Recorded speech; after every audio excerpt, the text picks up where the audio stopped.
একটা মানুষ যে সংসদে দাঁড়িয়ে বলেছিল বিজেপি গণতন্ত্রের জন্য বিপদ, যে টিভি ডেভিডে এসে বলেছিল দেশকে ভয় আর বিভাজনের রাজনীতি থেকে মুক্ত করতে হবে, যে তদন্ত সংস্থার অপব্যবহার নিয়ে বিজেপিকে দিন রাত গলা ফাটিয়ে আক্রমণ করত, আজ সেই মানুষটাই বিজেপির সদস্য। শুনতে অবাক লাগছে? আরও অবাক লাগবে যখন জানবেন এই মানুষটা কোনো সাধারণ নেতা না। তিনি ছিলেন আম আদমি পার্টির ফিউচার ফেস, অরবিন্দ কেজরিওয়ালের সবচেয়ে বিশ্বস্ত মানুষ, দলের সবচেয়ে এডুকেটেড, পলিসিড, স্মার্ট নেতা। আর আজ তিনিই দল বদলেছেন। প্রশ্ন হলো, এটা কি ব্রিলিয়ান্ট নাকি সার্ভাইভাল? এটা কি আইডিওলজি চেঞ্জ নাকি পলিটিক্যাল ইনভেস্টমেন্ট? আজ আমরা কথা বলবো রাঘব চাড্ডার পুরো রাজনৈতিক যাত্রা নিয়ে। শুরু থেকে শেষ পর্যন্ত ভিডিওটা দেখবে এবং শেষে আপনিই সিদ্ধান্ত নেবেন এটা স্মার্ট মুভ নাকি পুরি অপরটিউনিজম। আসসালামু আলাইকুম, আমি শাহিন। রাঘব চাড্ডার জন্ম 1988 সালের 11ই নভেম্বর দিল্লির একটি ওয়েল এস্টাবলিশ পাঞ্জাবি ফ্যামিলিতে। ছোটবেলা থেকেই তিনি একাডেমিক্যালি স্ট্রং ছিলেন। অনেক পলিটিশিয়ানের মতো তিনি ডাইরেক্ট পলিটিক্স থেকে নিজের ক্যারিয়ার শুরু করেনি। তিনি পড়াশুনো দিয়ে নিজের আইডেন্টি তৈরি করেন। প্রথমে পড়াশুনো শুরু করেন মডার্ন স্কুল, বারাখামডা রোড, দিল্লির অন্যতম প্রেস্টিজাইজ স্কুল। এই স্কুল থেকে দেশের বহু বড় বিজনেস লিডার এবং পলিটিক্যাল ফেস বের হয়েছে। এরপর তিনি ভর্তি হন দেশের অন্যতম শিক্ষা প্রতিষ্ঠান দিল্লি ইউনিভার্সিটির শ্রী ভেঙ্কটেশ রাও কলেজ। সেখানে তিনি বিকম অনার্স সম্পূর্ণ করেন। তিনি চার্টার্ড অ্যাকাউন্ট্যান্ট হন। হ্যাঁ, তিনি একজন পুরো প্রফেশনাল সিএ এবং পরে লন্ডন স্কুল অফ ইকোনমিক্সে এক্সিকিউটিভ এডুকেশন প্রোগ্রামে অংশ নেন। অর্থাৎ তিনি শুধু পলিটিশিয়ান নন, তিনি trend financial mind. Policy understanding, number, finance, এইসব সব কিছুই তার স্ট্রেংথ। এটাই তাকে আম আদমি পার্টির মধ্যে আলাদা করে তোলে। 2011 আন্না হাজারে আন্দোলন, দেশের কারাপশন বিরোধী ঝড়, মানুষ রাস্তায়, জনগণের রাগ ফুটে উঠেছে। কংগ্রেস সরকারকে দুর্নীতির প্রতীক হিসাবে দেখা হচ্ছে। এই সময় অরবিন্দ কেজরিওয়াল একটি নতুন রাজনৈতিক ন্যারেটিভ তৈরি করেন। সিস্টেম বদলাতে হবে, সিস্টেমের মধ্যে ঢুকতে হবে। এভাবেই জন্ম নিল একটি নতুন পার্টি, নাম হলো আম আদমি পার্টি। এই মুভমেন্টের সময় রাঘব চাড্ডা আম আদমি পার্টির সঙ্গে যুক্ত হন। তিনি অন্য নেতাদের মতো ক্রাউড পুলার ছিলেন না, তিনি ছিলেন ব্রেন রুমের মানুষ। Policy drafting, financial planning, election strategy, media receptionist, এই সব জায়গাগুলোতে তিনি খুব দ্রুত গুরুত্বপূর্ণ একজন হয়ে ওঠেন। কেজরিওয়ালও খুব দ্রুত বুঝে যান এই ছেলেটা কোনো অর্ডিনারি ছেলে না, এবং খুব অল্প সময়ের মধ্যে তিনি কোর লিডারশিপের মধ্যে ঢুকে পড়েন। রাজনীতিতে সাধারণত দুই ধরনের নেতা দেখা যায়, একজন ক্রাউড লিডার আর অন্যজন সিস্টেম কন্ট্রোলার। রাঘব চাড্ডা ছিলেন দ্বিতীয় ধরনের মধ্যে। তিনি খুব বেশি লাউড ছিলেন না, তিনি ছিলেন শার্প মাইন্ডের। টিভি ডেভিডে যখন আম আদমি পার্টির প্রতিনিধি হিসাবে যেতেন, ক্লেম voice, strong fact, polished English, তিনি খুব দ্রুত আরবান এডুকেটেড অডিয়েন্সের কাছে জনপ্রিয় হয়ে ওঠেন। দল তাকে দিল্লি জাল বোর্ডের ভাইস চেয়ারম্যান বানিয়ে দেয়। এরপর পাঞ্জাবের পলিটিক্সে তার ভূমিকা বাড়তে থাকে। আম আদমি পার্টি যখন পাঞ্জাবে নিজেদের জায়গা পাক্কা করছিল, রাঘব চাড্ডা ছিলেন সেই স্ট্র্যাটেজি টিমের অংশ। পরে তিনি রাজ্যসভার এমপিও হন। এটা কোনো ছোট অ্যাচিভমেন্ট ছিল না, এর মানে দল তাকে লং টার্ম ন্যাশনাল ফেস বানাতে চাইছিল। অনেকেই বলতে he is the future face of Aam Aadmi Party. এবার আসি সবচেয়ে ইন্টারেস্টিং অংশে। একসময় রাঘব চাড্ডা ছিলেন বিজেপির সবচেয়ে অ্যাগ্রেসিভ ক্রিটিসাইজদের একজন। তিনি বলেছিলেন দেশকে ভয় আর বিভাজনের রাজনীতি থেকে মুক্ত করতে হবে। আর একবার বলেছিলেন বিজেপি শুধু ইডি সিবিআইয়ের মতো এজেন্সিকে দিয়ে অপোজিশনকে গ্রাস করতে চাইছে। তিনি বলেছিলেন ডেমোক্রেসিতে ডিসেন্টকে ক্রিমিনাল বানানো সবচেয়ে বিপজ্জনক ট্রেন্ড। আরও বলেছিলেন যারা দুর্নীতির বিরুদ্ধে কথা বলে তাদেরকেই টার্গেট করা হচ্ছে। তিনি সংসদে বিজেপিকে সরাসরি চ্যালেঞ্জ করতেন।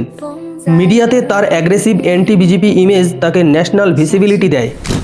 সোশ্যাল মিডিয়ায় তার ক্লিপস ভাইরাল হতো, মিলিয়ন মিলিয়ন ভিউ। মানুষ ভাবতো এই ছেলেটা ফিউচার সিএম হতে পারে। কেউ ভাবেনি একদিন তিনিই বিজেপিতে যোগ দেবেন। কিন্তু পলিটিক্স বাইরে থেকে যতটা শার্প এবং ক্লিন দেখায়, ভিতরে তার চেয়ে বেশি ক্রিটিক্যাল। আম আদমি পার্টির ভিতরে পাওয়ার সেন্টার হতে থাকে। দলের ভিতরের সিদ্ধান্ত কয়েকজন বড় বড় নেতার হাতেই থেকে যায়। ইন্টারনাল ডিসএগ্রিমেন্টস বাড়তে থাকে। রিপোর্টস অনুযায়ী রাঘব চাড্ডা ধীরে ধীরে সাইডলাইন হতে শুরু করে। দলের ভিতরে স্বাধীনতা কমে যায়। স্ট্র্যাটেজি ডিসিশন থেকে তাকে দূরে রাখা হয় এবং এইখানেই শুরু হয় রিয়েল কনফ্লিক্ট। তিনি পাবলিকালি কিছু বলেনি, কিন্তু ক্র্যাকস ভিজিবিলিটি ছিল। তারপর আসে 2026 সাল। একটা খবর পুরো পলিটিক্যাল ইকোসিস্টেমকে কাঁপিয়ে দেয়। রাঘব Chadha quits Aam Aadmi Party and 24 April BJP join, অর্থাৎ ভারতীয় জনতা পার্টি। শুধু রাঘব চাড্ডা একা না, আরও 6 জন, মোট 7 জন বিজেপি পার্টিতে জয়েন করেছে। এর মধ্যে সঞ্জয় সিং, সন্দীপ পাঠক, বিক্রমজিৎ সিং সাইনি, অশোক কুমার মিত্তাল, হরভজন সিং, সুনীল কুমার গুপ্ত, এছাড়া অন্যতম রাঘব চাড্ডা। ছক, মানুষ তো অবাক। আরও অবাক হয়েছে যখন দেখছে রাঘব চাড্ডাও বিজেপিতে জয়েন করেছে। লিটারেলি বিশ্বাস করতে পারেনি। কিভাবেই বা বিশ্বাস করবে, কারণ এটা শুধু পার্টি বদল ছিল না, এটা ছিল ন্যারেটিভ ক্লপস। রাঘব চাড্ডার বক্তব্য অনুযায়ী আম আদমি পার্টির ভিতরে কাজ করার পরিবেশ খুব খারাপ হয়ে গেছিল। তিনি বলেন তাকে ফেয়ারলি কাজ করতে বাধা দেওয়া হচ্ছিল, তার আইডিয়াগুলোকে বারবার ইগনোর করা হচ্ছিল। তিনি আরও বলেন, আমি প্রিন্সিপালিসির জন্য রাজনীতিতে এসেছি, পার্সোনাল সার্ভাইভালের জন্য নয়। এই স্টেটমেন্ট আরও কন্ট্রোভার্সি তৈরি। কারণ হিসাবে ক্রিটিক্সরা বলল, তাহলে কি বিজেপিতে গিয়ে প্রিন্সিপালসি বাঁচালো? এখান থেকেই পাবলিক ব্যাকলেশ শুরু। জনগণ রাজনীতিবিদদের সব কথা ভুলে যায় না, বিশেষ করে ইন্টারনেটের যুগে। পুরনো স্পিচ, পুরনো টুইটস, পুরনো ইন্টারভিউ সব ফিরে আসে। মানুষ বলছে কাল পর্যন্ত বিজেপি ডিটেক্টরশিপ ছিল, আর আজ হঠাৎ ডেমোক্রেসি হয়ে গেল। এটা আইডিওলজি নয়, এটা ক্যারিয়ার ম্যানেজমেন্ট, পাওয়ার চেঞ্জ প্রিন্সিপাল। এই ন্যারেটিভ খুব ডেঞ্জারাস, কারণ পলিটিক্সে সবচেয়ে বড় কারেন্সি হলো বিশ্বাস আর ভরসা। আর একবার বিশ্বাস হারিয়ে গেলে মুখের কথায় ফিরে আসে না। আর এইখানেই সবচেয়ে বড় চ্যালেঞ্জ। সত্যিটা হলো ইন্ডিয়ান পলিটিক্সে পার্মানেন্ট কোনো বন্ধুও নেই, পার্মানেন্ট কোনো শত্রু নেই। আজ অপোজিশন তো কাল অ্যালায়েন্স পার্টনার। এটাই ইন্ডিয়ান পলিটিক্সের বাস্তবতা। হয়তো রাঘব চাড্ডাও সেই গেমটাই খেলেছেন, কিন্তু প্রশ্ন হচ্ছে তিনি কি স্মার্ট প্লেয়ার, নাকি পাবলিক মেমোরিকে আন্ডার এস্টিমেট করছেন? যে জেনজি তাকে সফলতার শীর্ষে উঠিয়েছেন, আজ সেই জেনজি তাকে ধিক্কার জানাচ্ছে। হঠাৎ ইনস্টাগ্রামের ফলোয়ার কমতে শুরু করেছে। শেষ প্রশ্নটা আপনার জন্য, তিনি কি প্রিন্সিপালিসি বদলেছেন, নাকি শুধু প্ল্যাটফর্ম?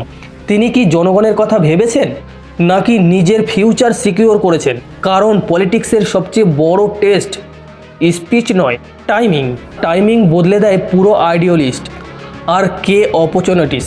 রাঘব চাড্ডার গল্প শুধু একজন বড় লিডার বা নেতার নয়, এটা ইন্ডিয়ান পলিটিক্সের একজন বিশ্বাসঘাতকের গল্প।